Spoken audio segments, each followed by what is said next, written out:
Hello brothers and sisters, welcome to today's episode on Dangerous African Confessions HD. Today we have the continuation of the story from one of our brothers called David. In this captivating story, David shares with us how he became wealthy, after sacrificing his family in order to attain his status. His life journeys, and how he met a man who promised to help him make life meaningful for him. Little did he know that this route will require the sacrifice of his family members. Without wasting much of your time, let's go and listen to the story. So in about a month's time, the man called me and asked for directions to our house. He came after I had shown him. He brought to us some foodstuffs and money. But this time he said he wanted to go with me to his place to meet a friend of his, who wants a driver. This was after he had asked if I know how to drive, and I told him yes, I do. This very journey was a journey of no return for me. What I mean by a journey of no return is that this journey was the one that changed my life from what it was to worst. Even though I have plenty of money now, my life is just miserable. He gave details of where he lives to my mother. This was after my mother asked how safe I was going to be. So, the man told my mother if after 2 days and I am not back, they should come and look for me from him. So, I left my lovely family, only to come back and meet one dead body and 2 alive. I left to go and make money for my lovely family. Instead, I returned to meet my mother dead. Before leaving, the man asked me to take my baptism certificate if I have any. I did have that one, so I took the certificate along with me. When I went with the man to his place, he told me we will go and meet his partners the next morning, and that whatever they tell me to do I should go ahead with it, for I will be the man that I've always wanted to be. The next morning, we went to this place where I was introduced to these men. They were about 4 in number. This place was a huge mansion. When we entered the house, I said to myself, if this is the place this man meets with his partners, then my life will surely change, considering just the place they have their meetings. The men came in one after the other, each one of them driving a black Mercedes-Benz S-Class. They entered the house and went straight into one of the rooms without saying anything to me. After some time, I was called into the room together with the man who I came with. They asked for my baptismal certificate that indicated that, truly I was baptized and a true believer. I gave them the certificate and some interviews were conducted. Amongst the questions that was asked was if I am someone who can be trusted and if I am able to keep secrets. Now after the interview, was when I realized where I was. The man was given a book and he swore by the book, and I was given the same book to swear when the man had finished his own. The man gave me a sign to just repeat after the leader whatever he says. I repeated everything he said. After this, I was asked who are the people who are dear to me. The first person I mentioned was my mother, then followed by my 2 siblings. I was taken to a mirror where I was shown the image of the people I mentioned to confirm if they are the ones I am referring to. After confirming they are the very people who I referred to, I was blindfolded. After which for about 30 minutes to 1 hour, whatever was done to me, I do not have any idea. The only thing I can speak to is that I felt there was this liquid thing that was poured on my hands and was asked to wash my hand from any negative spirit depriving me from having money. It was when after the blindfolder was removed that I got to know that I was actually washing my hands in blood. I asked the man who took me there the meaning of the blood on my hands, and he told me that it was a symbolic of Christ washing our sins away with his blood. The leader of the group started telling me their rules. Then man made an oath that he brought someone who can be trusted, not someone who talks anyhow. I was just there quiet the whole time. Because even though at this point, I knew what was being done, I didn't understand to what extent things would go.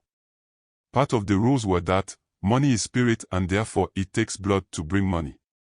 So, there will be blood for the wealth that was going to be bestowed on me. The man explained everything to me in details, but I didn't mind. I felt I was already halfway into it. So, what was there to lose again? The very thought of me being wealthy to make my family proud was all that was on my mind. After everything was done, I was asked to sacrifice a sheep which will seal everything. The man who took me there told me that he had all that prepared for me. So, I went out of the room and brought the sheep from where he showed me.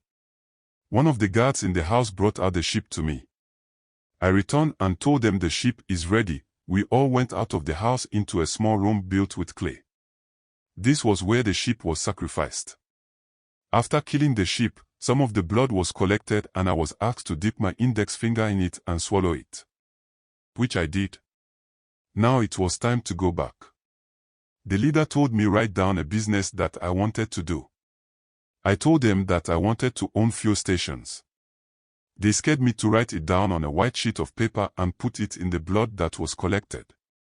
The leader told me go and look for a land for the fuel station and let them know how much it was going to cost. Before leaving the place, I was given a sack that I was asked never to open it until after a week. And I was cautioned to not allow any family member see what is inside the bag. I spent nothing from me leaving my house till I returned. Before leaving, I had to cut off a piece of my hair and a nail as a sign of covenant with them before we left. Upon arrival, the man who took me there told me to spend the week at his place since if I carry the bag to my mother's place anything can happen. I agreed and called my mother that I would be staying for about a week with the man. My mother agreed and so I stayed for the week at the man's place. The man took me to the bank and helped me open a bank account. This was where my money would be deposited. When the 1 week was due, I opened the sack and there was money in different denominations filled up in the sack. So, with the most help, I deposited the money little by little before everything was all in the account. At this point, I was ready to go back home as a rich man. I left my house having nothing, and I am returning as a rich man. I felt as though my own shadow was heavy on me when I entered our town. I think what I misunderstood was that I thought I just needed to the sheep and use the blood for all the sacrifice. Little did I know that it meant the moment I killed the sheep, I had already killed my mother. Because she was the first person, I mentioned her name. I got to the house to see my mother in pains and wailing. In about 5 to 10 minutes that I saw my mother's face, she died. What pains me most is what she told me before she died. She said to me, "Don't rush for money and lose your soul." Obviously because now, I started having money. I needed to have a story as to why I have the money. So, the man, because my siblings know him, came in and told them of how he wishes to help me establish my business. What pains me most is that I started losing my siblings one after the other. In a space of 5 years, I've lost all my family. This pains me a lot because I went for the money to help my family and now that the money is here, they are not here with me to enjoy it. Honestly, I am tired. I feel like I am carrying them on my shoulders. I always feel so heavy and tired. Also, I feel like I have so many shadows following me everywhere I go. I want to end it all.